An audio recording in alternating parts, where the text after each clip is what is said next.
ये सोचा है कि इंटरनेशनल ट्रैवल करते समय एयरपोर्ट पे सिर्फ डॉलर ही क्यों एक्सचेंज किए जाते हैं, या हमारी कंट्री जब इंपोर्ट करती है तो डॉलर में ही क्यों पैसा देती है, जब एक्सपोर्ट करती है तो डॉलर में क्यों पैसा दिया जाता है। इनफैक्ट अगर आप भी किसी फॉरेन की वेबसाइट से कोई सामान ऑर्डर करते हैं तो भी पेमेंट डॉलर में ही क्यों होती है।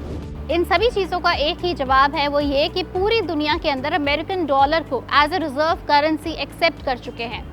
हर जगह सिर्फ डॉलर में ही पेमेंट होती है, लेकिन अब बहुत सारी कंट्रीज इसको बदलना चाहती है और इसी को डी डॉलराइजेशन कहा गया है, जब किसी भी एक पर्टिकुलर कंट्री की करेंसी को हर जगह डिफॉल्ट एक्सेप्ट ना करके दूसरी कंट्रीज की करेंसी को भी इक्वल मौका मिलना चाहिए। और बहुत सारी कंट्रीज इसी रेस में लगी हुई है, लेकिन इस रेस के अंदर फिलहाल भारत नंबर 1 है और इंडिया पूरी कोशिश कर रहा है कि इंडियन रुपी डॉलर की जगह अब पूरी दुनिया की रिजर्व करेंसी डिफॉल्ट के ऊपर एक्सेप्ट की जाए। लेकिन ये होगा कैसे, उसके लिए आपको इस वीडियो को ध्यान से जरूर देखना होगा।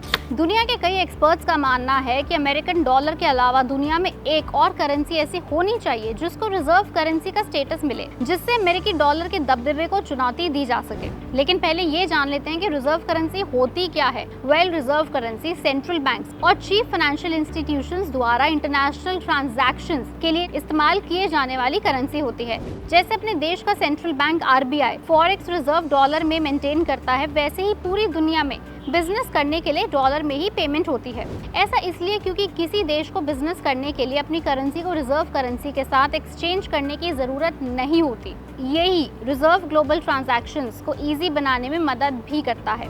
वैसे तो इंडियन रुपी रिजर्व करेंसी के स्टेटस हासिल करने में सबसे आगे है। देखा जाए तो यूरोपियन कंट्रीज यूरो को रिजर्व करेंसी कभी नहीं बनाना चाहेंगी, क्योंकि पूरे यूरोप के अंदर ऑलरेडी बहुत सारे ऐसे देश हैं जहाँ पे यूरो के अलावा बाकी रिलेटिव करेंसीज भी इस्तेमाल होती हैं। ना ही यूके यानी यूनाइटेड किंगडम पाउंड और जापानीज येन ये रिजर्व करेंसी का स्टेटस कभी पा पाएंगे। चाइना की करेंसी युआन को भी शायद ये स्टेटस आगे चल के ना मिल पाए और इसके ऊपर भी बहुत सारे देश शायद सहमति ना दें। ऐसे में भारतीय रुपया रिजर्व करेंसी बनने के लिए सबसे स्ट्रॉन्ग कंटेंडर है और अगर ऐसा होता है तो डी डॉलराइजेशन की तरफ एक कदम भारत और बढ़ा लेगी। अब थोड़ा जान लेते हैं कि डी डॉलराइजेशन एग्जैक्टली होती क्या है। अगर किसी भारतीय को ग्लोबल मार्केट से कुछ सामान इंपोर्ट कराना हो, मानो अगर सुई भी खरीदनी है तो उसे उसकी पेमेंट डॉलर में करनी होती है, और अगर वो कोई चीज़ एक्सपोर्ट करे तो भी पेमेंट डॉलर में करनी पड़ती है।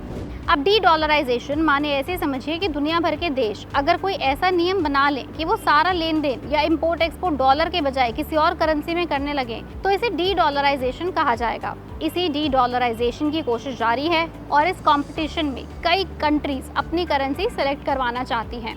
तो ये था पूरा का पूरा डी डॉलराइजेशन का कॉन्सेप्ट, किस तरह बाकी कंट्रीज भी कोशिश कर रही हैं और किस तरह भारत, इंडिया इस रेस में सबसे आगे चल रही है। अगर आप भी चाहते हैं कि इंडियन रुपी यानी अपना भारतीय रुपया डॉलर को पीछे छोड़ दुनिया की रिजर्व करेंसी का स्टेटस हासिल करे तो आप हमें नीचे कमेंट सेक्शन में लिख के ज़रूर बताइएगा।